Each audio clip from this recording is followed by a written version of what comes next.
Oke, saya akan menceritakan tentang kisah bawang merah dan bawang putih.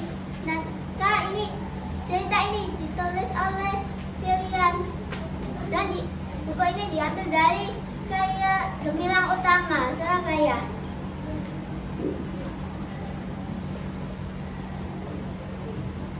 Pada zaman dahulu kala, hiduplah sebuah keluarga yang terdiri dari ayah, ibu, dan seorang gadis cantik yang bernama Bawang Putih. Keluarga itu hidup dengan bahagia meski ayahnya hanya bekerja sebagai pedagang biasa, walaupun pekerjaan ayahnya hanya itu saja. Mereka tetap hidup rukun dan damai.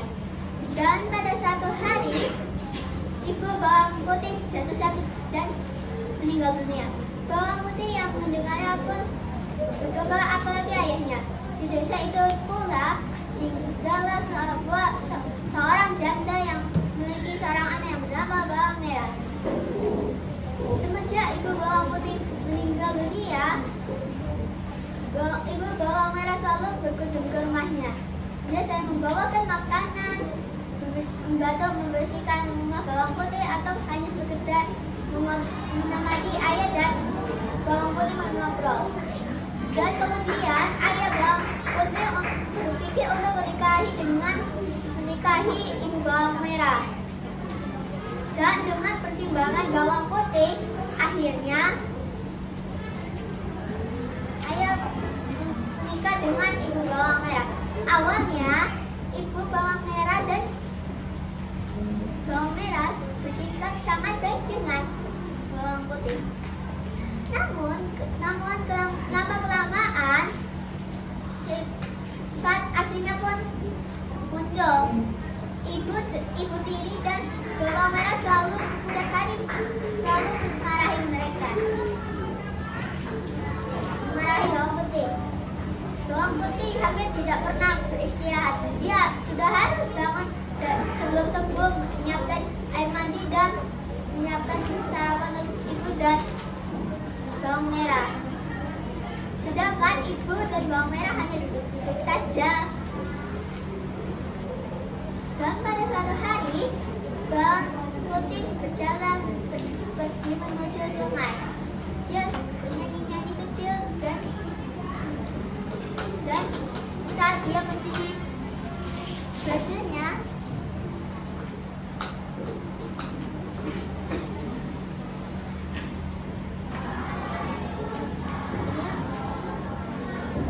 dia tidak menyadarinya bahwa salah satu bajunya hanya terbawa arus sungai. Dan celakanya, baju tersebut adalah baju kesayangan ibu tirinya. Nah, itu Bawang Putih buru-buru pergi menuju sungai tersebut. Namun sampai matahari sudah meninggi, dia tak menemukan bajunya kesayangan ibunya. Dia memasang matanya dengan teliti melihat akar-akar. Barangkali kalau baju tersebut tersangkut di sana. Dan matahari sudah hampir jauh ke barat. Bawang Putih menemui seorang pengembala kerbau yang sedang memandikan kerbaunya. Permisi, paman yang baik ini, apakah paman melihat sebuah baju berwarna merah di sini? Ya, aku melihatnya. Kalau kau mengejarnya dengan cepat-cepat, kau akan mendapatkannya. Kemudian Bawang Putih melanjutkan perjalanan. Namun malam sudah tiba. Bawang Putih pun belum juga menemukannya, dan akhirnya Bawang Putih melihat sebuah lentera di rumah tuan tersebut. Dan Bawang Putih menyebut, "Permisi." Dan pintu itu dibuka oleh seorang nenek tua. "Apa sayang?" Terus Putih bertanya, "Apakah nenek melihat sebuah baju berwarna merah di sini?" "Aku melihatnya, tentu saya menyukainya. Nanti aku akan mengembalikannya, asal kau mau menginap di sini sama satu minggu." Kemudian Bawang Putih menyetujuinya. Dan setelah genap 1 minggu, nenek itu senang karena senang melihat karena bawang putih adalah anak yang rajin dan berbakti. Akhirnya nenek itu menyerahkan baju merah milik ibunya dan memberinya hadiah.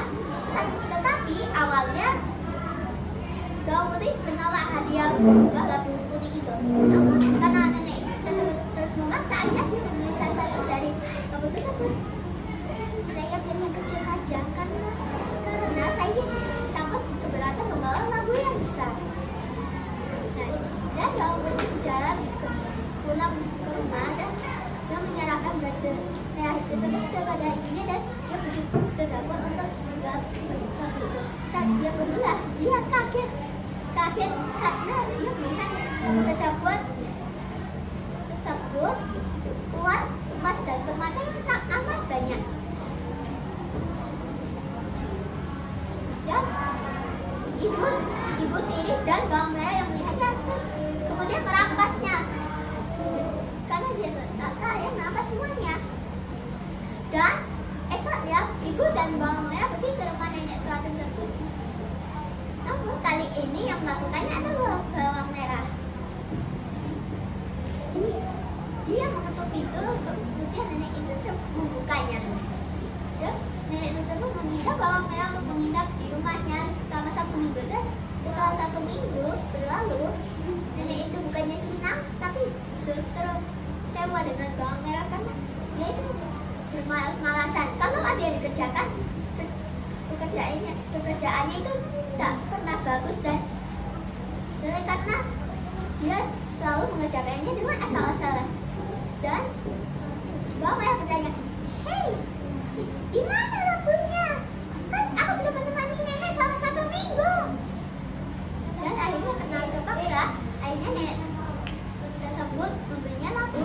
Karena bawang merah serakah, akhirnya dia memilih labu yang besar dan bawa pulang dan dia menyerahkan ke ibunya. Dan ibunya menyuruh bawang putih untuk pergi ke sungai karena takut meminta bagian. Dia belah, bukannya emas permata yang kuat, tetapi hewan-hewan buas yang tua seperti ular, kalajengking, dan masih banyak lainnya. Hewan buas itu menyerang ibu dan bawang merah hingga tewas. Pesan moral: jangan pernah jadi serakah, karena orang serakah itu pasti akan celaka.